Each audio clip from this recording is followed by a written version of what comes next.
Pressupor a veracidade dos documentos e seu conteúdo utilizados pelos homens em suas relações disciplinadas e administradas pelo poder público. Essa é a fé pública cujo caráter soberano é colocado à prova em algumas situações, principalmente naquelas que envolvem o delito de falsidade ideológica. O Dr. Lucas Pérez Torresan, especialista em direito penal, traz conceitos, exemplos e curiosidades desse crime cada vez mais comum no Brasil. Começa agora o nosso quadro Direitos e Deveres. Doutor, no que consiste o crime de falsidade ideológica? Qual é a pena para quem pratica? Bom, a falsidade ideológica está no rol dos crimes contra a fé pública, com previsão no artigo 299 do Código Penal. E segundo o Código Penal, no seu artigo 299, consiste falsidade ideológica em omitir informação onde deveria constar em documento público ou particular, ou inserir ou fazer inserir informação diversa da real em documento público ou então em documento particular. A pena ela vai variar se recai sobre o documento público ou se recai em documento particular. Se for em documento público, a pena é de reclusão de 1 a 5 anos e multa. Agora, se for em documento particular recair a conduta, vai ser reclusão de 1 a 3 anos e multa. Essa pena pode aumentar em alguns casos? Quais são?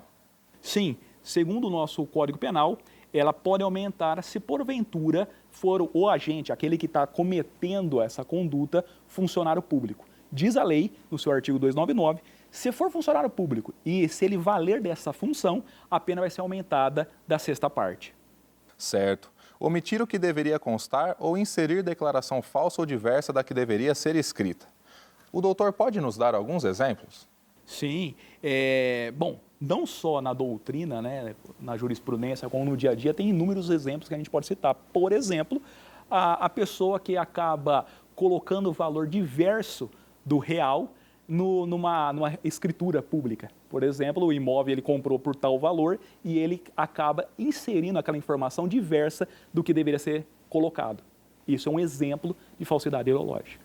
Sim.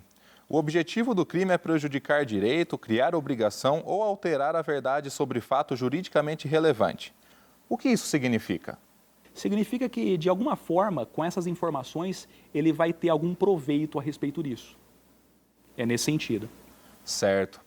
O que é um documento público e o que é um documento particular?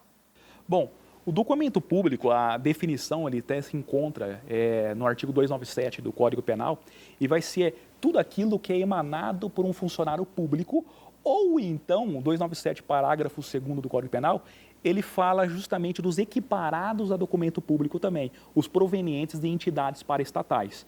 E o documento particular, a doutrina afirma o entendimento que é por exclusão. Ou seja, tudo aquilo que não é público, portanto, se torna particular. Se não for emanado por um funcionário público, não ser de origem do funcionário público que elaborou, ou então não ser os equiparados público, ele vai ser, então, o particular. O critério, portanto, do particular é por exclusão. Por fim, qual é a diferença entre falsidade ideológica e falsa identidade? Eles são bem parecidos, mas a diferença se dá, primeiro, no aspecto do próprio artigo, né?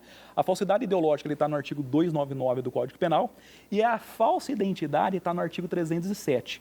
A falsa identidade diverge, portanto, da falsidade ideológica, porque enquanto a falsidade ideológica, o sujeito, ele omite ou insere ou faz inserir informação diversa da real, na falsa identidade, ele atribui identidade diversa da real. Ou seja, ele se passa por outro, sem utilizar de documento.